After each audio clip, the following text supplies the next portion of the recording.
ॐ अज्ञानतिमिरान्धस्य ज्ञानञ्जनशलाकया चक्षुरुन्मिलितं येन तस्मै श्रीगुरुवे नमः। हरे कृष्ण। भगवद गीता अध्याय 3 श्लोक संख्या 21।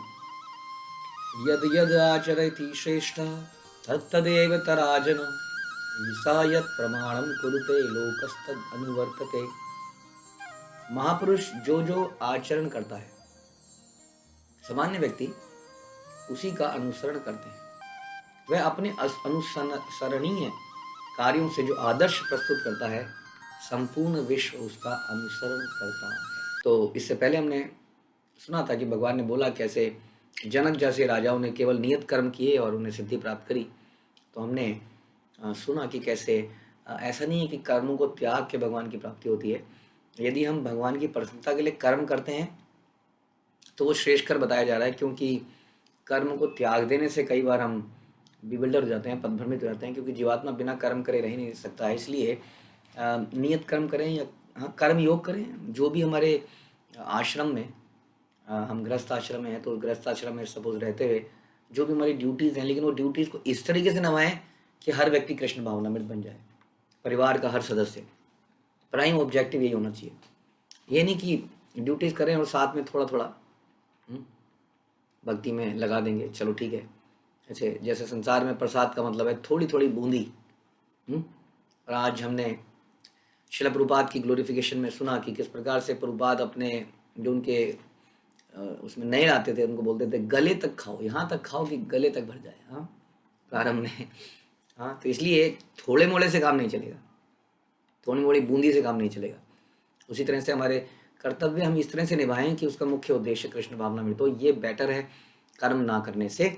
और यहाँ पे बता रहे हैं कि जो महान पुरुष आचरण करता है, सारे लोग उसी को फॉलो करते हैं। अब महान हो या ना हो, किसी कोई बड़ी हस्ती हो, शास्त्रों के हिसाब से महान नहीं होगा, लेकिन फिर भी देयर आर पीपल जो कि बहुत बड़े सिंगर हैं, बहुत बड़े एक्टर हैं, बहुत बड़े स्पोर्ट्स स्टार हैं। हम देखते हैं जैसा ही वो अपने बालों का हेयर स्टाइल, बालों का स्टाइल बनाते हैं, वैसे ही लोग बनाने लगते हैं। इसलिए कई बार ये लोग शराब के ऐड में, सिगरेट के ऐड में, गुटखे के ऐड में तक आ गए हैं। बहुत ही गिर गया है मनुष्य। इनके ऊपर बहुत बड़ी जिम्मेदारी है वास्तव में, हमारे एक्टर एक्ट्रेसेस, हमारे स्पोर्ट्स पर्सनालिटीज़ जो भी है, जिनको कि आज का यूथ या लोग देखते हैं और उनको फॉलो करना चाहते हैं, उनके ऊपर कितनी बड़ी जिम्मेदारी है। लेकिन वो पैसा कमाने के लिए गुटखे तक के ऐड में आ जाते हैं, शराब के ऐड में आ जाते हैं, न जाने कैसे कैसे चीज़ों में आ जाते हैं, क्योंकि लोग उनको देखते हैं और फिर वैसा ही करना चाहते हैं। इसलिए जो महान पुरुष करता है, सारे लोग उसको अनुसरण करना चाहते हैं। इसलिए इट इज़ वेरी इंपॉर्टेंट कि वो अपने वो आदर्श प्रस्तुत करें, ताकि सारा संसार उनका अनुसरण करे। हाँ, और ऐसे हम न जाने कितने एग्जाम्पल देखते हैं जहाँ पे लोगों ने ऐसा किया। हम सुनते हैं चैतन्य चरितामृत में राजा प्रताप रुद्र, जो उड़ीसा प्रांत के राजा थे, और जब जगन्नाथ रथ यात्रा निकलती थी तो उस रथ यात्रा में वो भगवान जी के आने से पहले, जगन्नाथ के रथ के आने से पहले उस सड़क को साफ किया करते थे झाड़ू मार के। वो केवल सांकेतिक नहीं था, जैसे कि आजकल कई बड़े लोग सांकेतिक रूप से झाड़ू को लेके बस एक बार ऐसे कर देते हैं। वो वास्तव में पूरे रास्ते में झाड़ू मारते रहते थे। वो एक राजा थे। और राजा को राजनीति नहीं करनी होती जनरली, मतलब वोट की राजनीति नहीं होती उसकी। इट्स नॉट लाइक कि अगले चुनाव में उसको कोई निकाल देगा।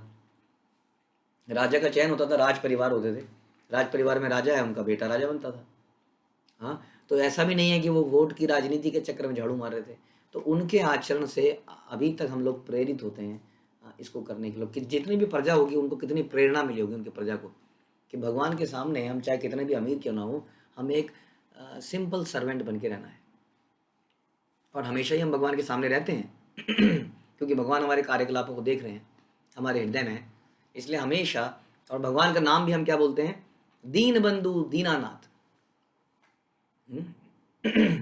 मेरी डोरी तेरे हाथ। तो दीन बंधु, उनका नाम ही दीन बंधु है, नाम ही दीनानाथ है। जो चाहे दीन हो ना हो, लेकिन अपने आप को दीन मानता हो, अकिंचन हो, जो भी उस पर संपत्ति है वो मानता ही ना हो कि मेरी है। रियली में बोलने के लिए तो हम बोलते हैं सब ठाकुर जी का है, सब ठाकुर जी का है, गाड़ियाँ मेरी लंबी लंबी आ रही हैं।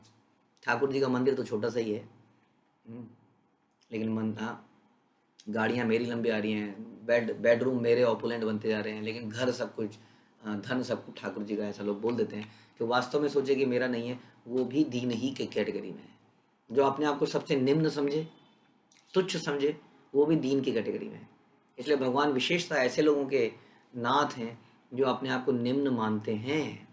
कई बार व्यक्ति बिल्कुल गरीब होता है, फिर भी उसके अंदर अहंकार ज़बरदस्त होता है। आप देखेंगे कई बार कोई लेबर या ऐसे क्लास के लोगों से आप काम कराएंगे, और जरा से कहने पर, मेरे से नहीं होता जी ऐसे, सुन नहीं सकता मैं किसी की, है ना। तो ज़रूरी नहीं है कि गरीबी आपको दीन बना दे। ये एक मानसिक, ये एक चेतना है कि मैं निम्न हूँ। और जो इस चेतना में रहता है, भगवान को बड़ा प्रिय है। जो अपने आप को असहाय मानता है, और ये मानता है चाहे मेरे पास धन हो चाहे मेरे पास धन ना हो, लेकिन मैं असहाय ही हूँ और भगवान ही मेरी रक्षा कर सकते हैं, वो व्यक्ति वास्तव में दीन है। तो इसलिए यहाँ पर प्रताप रुद्र ने एक वंडरफुल एग्जाम्पल सेट किया। ये एक राजा का एग्जाम्पल हमने बताया आपको।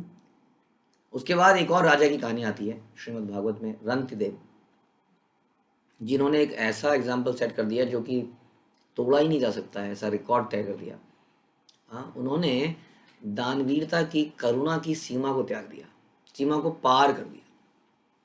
48 दिन तक उन्होंने कठोर व्रत रखा, और उसके बाद जो व्रत तोड़ रहे थे, तो उनसे एक व्यक्ति, एक ब्राह्मण आ गया। तो ब्राह्मण को तो प्रसाद देना ही चाहिए, तो ब्राह्मण को उन्होंने प्रसाद दिया, पेट भर के उन्होंने खाया। और जब उसके बाद, हाँ, 48 दिन बीत चुके थे, हालत ख़राब थी, ब्राह्मण को प्रसाद देने के बाद रांति देव ने उसको खुद पर पाने का प्रसाद किया, तो एक वहाँ पर एक सुनते हैं कि चंडाल आ गया।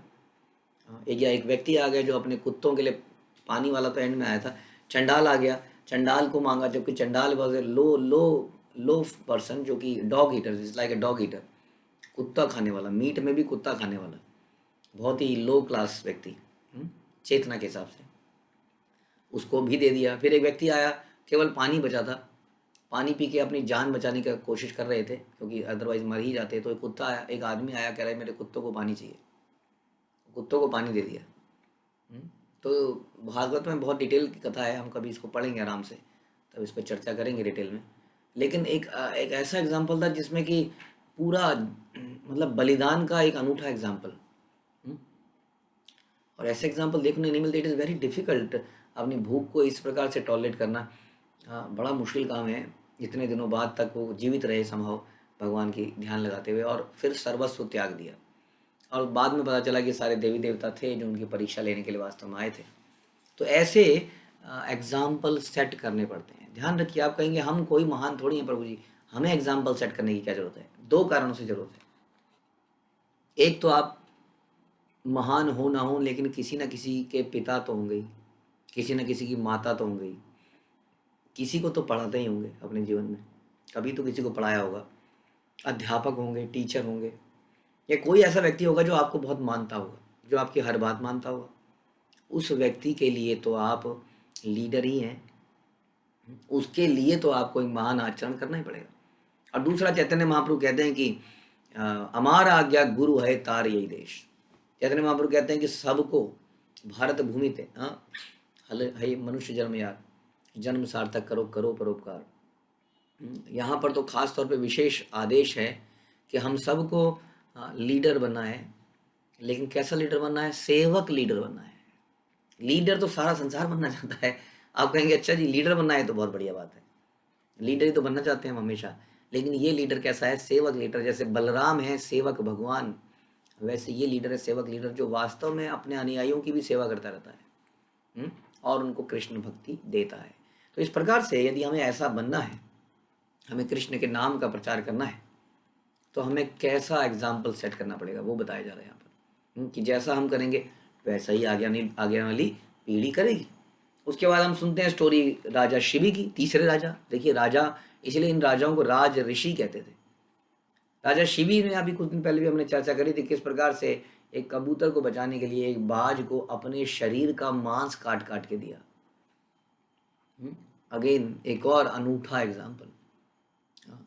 राजा चाहता तो बोल सकता था, ए हवलदार ए सिपाही, जरा अपना एक पैर में का मांस काट के दे, कुछ भी बोल सकता था। या बोलता कि चलो जी यहाँ से एक सूअर को पकड़ के लाओ, इस बाज को काट के दो, लेकिन उसने अपना ही शरीर का अंग का ना मांस काट के दिया। तो ऐसे एग्जाम्पल आते हैं। उसके अलावा हम सुनते हैं राजा युधिष्ठिर, जिन्होंने इतना बड़ा राज्य चलाया, लेकिन जब उन्हें राजसूय यज्ञ करना तो धन ही नहीं था, जबकि उनको बहुत ज़्यादा टैक्स कलेक्शन होती थी, क्योंकि वो सारा का सारा धन प्रजा की सेवा में लगा देते थे। तो यज्ञ करने के लिए भी धन नहीं था, और उसके लिए, लेकिन क्योंकि सब कुछ भगवान के लिए करते थे, इसलिए ऐसे व्यक्ति को भगवान हर कार्य के लिए धन दे देते हैं। उसके जीवन में कभी कमी नहीं आती, जब जरूरत पड़ती है तब मिल ही जाता है। तो राजा युधिष्ठिर को यज्ञ करने के लिए धन मिल ही गया। और तो और हम एग्जाम्पल देखते हैं भगवान का, भगवान श्री कृष्ण का, जिन्होंने संदीपनी मुनि को अपना गुरु बनाया। भगवान को किसी को गुरु गुरु बनाने की क्या आवश्यकता है, क्योंकि गुरु हमें ज्ञान देता है, तो भगवान को कोई कैसे ज्ञान दे सकता है। लेकिन जो आज का श्लोक है, यद यद आचरति श्रेष्ठा तद तद एव तराजना, जैसे महान व्यक्ति करते हैं वैसे ही सारे करेंगे। यदि मैं गुरु धारण नहीं करूंगा तो कल को कोई उल्हाना देगा, देखो कृष्ण ने गुरु धारण करे थे क्या, इसलिए मेरा गुरु धारण करना जरूरी है। तो उन्होंने संदीपनी मुनि को गुरु बनाया। और जब चैतन्य महाप्रभु कलयुग में भगवान का अवतार लेके आए, तब भी उन्होंने ईश्वरपुरी को अपना गुरु बनाया। इस प्रकार से भगवान ने ये भी दिखाया कि कैसे गुरु बनाना बड़ा आवश्यक है, और पहले उसको करके दिखाया।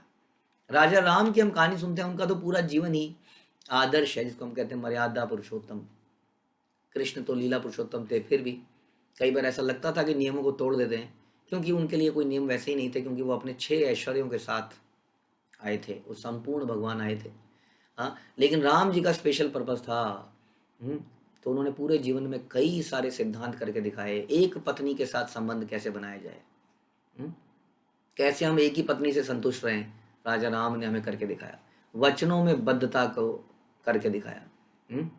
तपस्या तपस्या कैसे एक्सेप्ट की जाए, मित्रता कैसे निभाई जाए, आश्रय कैसे दिया जाए विभीषण को, मित्रता कैसे निभाई जाए सुग्रीव के साथ, हाँ, भाई बहनों के साथ कैसा रिश्ता किया जाए, कैसे अपने छोटे भाई को राजगद्दी पे बिठा दिया जाए। अनेक अनेक अनेक एग्जाम्पल मिलते हैं। हाँ, तो ये भी वही है, यद यद आचरति श्रेष्ठ। और विष्णु, स्वयं विष्णु दिखाते हैं अपना आचरण। जब सबसे सर्वश्रेष्ठ कौन है ये जानने के लिए भृगु मुनि शिव जी के पास जाते हैं, तो शिव जी को थोड़ा सा गलत बोल देते हैं कि तुम नहाते नहीं हो, हमेशा शमशान की ये लगाए रखते हो शरीर में, इत्यादि इत्यादि इत्यादि। वो कहानी भी शॉर्ट में अगर बोलें तो शिव जी को ज़बरदस्त क्रोध आता है, वो मारने के लिए दौड़ते हैं। भृगु मुनि ब्रह्मा जी के पास जाते हैं, और ब्रह्मा जी को कुछ प्रणाम नहीं करते हैं, ब्रह्मा जी को क्रोध आता है, और अंत में वो जाते हैं विष्णु जी के पास उनकी परीक्षा लेने के लिए, और विष्णु जी के जाते ही छाती में एक लात मार देते हैं। और विष्णु उनके पैर को सहलाते हैं कि मेरी छाती वज्र के समान कठोर है, तुम एक ब्राह्मण हो, तुम्हारे पैर बड़े कोमल हैं, जरूर तो आपके पैर में चोट लगी होगी। और ये देखते ही भृगु मुनि को समझ में आता है कि हु इज द ग्रेटेस्ट। तो इस प्रकार से जो ग्रेट व्यक्ति होते हैं उनका आचरण ऐसा होता है कि लोग उसको फॉलो करते हैं और अपने जीवन को सफल बनाते हैं। अब बहुत सारे लोग हैं फॉलो करने के लिए, ये हमारा काम है कि हम किसी फिल्म स्टार, किसी रॉक स्टार, स्पोर्ट्स पर्सन को फॉलो करें, या ऐसे संतों को फॉलो करें जो भगवान के शास्त्रों के अनुसार, भगवान के बनाए गए नियमों के अनुसार अपना जीवन बिताते हैं और गुरु का परंपरा को फॉलो करते हैं। तो हमें अवश्य ही ऐसे ही लोगों का अनुसरण करना चाहिए। और हमने ये भी सीखा किस प्रकार से हम भी उन्हीं में से एक हैं, क्योंकि हमें भी आगे आचरण करना है। हमारे आचरण से देख के न जाने कितने लोग भगवान के हरिनाम को एक्सेप्ट करेंगे। इसलिए आप सभी से ये रिक्वेस्ट है कि अपने आचरण को अव्वल नंबर का रखिए, इसमें जरा सा भी दाग मत आने दीजिए, अदरवाइज लोगों को बहाना मिल जाएगा ये कहने का कि नहीं नहीं ये शुद्ध जगह नहीं है। तो हम कहीं प्रभुपाद के नाम पर कहीं धब्बा न बन जाए। हम कुछ योगदान तो नहीं दे सकते हैं क्योंकि हमारी इतनी औकात नहीं है, लेकिन फिर भी कम से कम हम अपने आचरण को तो ठीक कर सकते हैं। तो इसकी हम आज प्रतिज्ञा करते हैं। आज उनका अपीयरेंस डे भी है। यही सबसे बड़ा गिफ्ट होगा शिला प्रभुपाद का, यदि हम उनकी बातों को एज इट इज़ मान सकें। शिला प्रभुपाद की जय, भगवद गीता की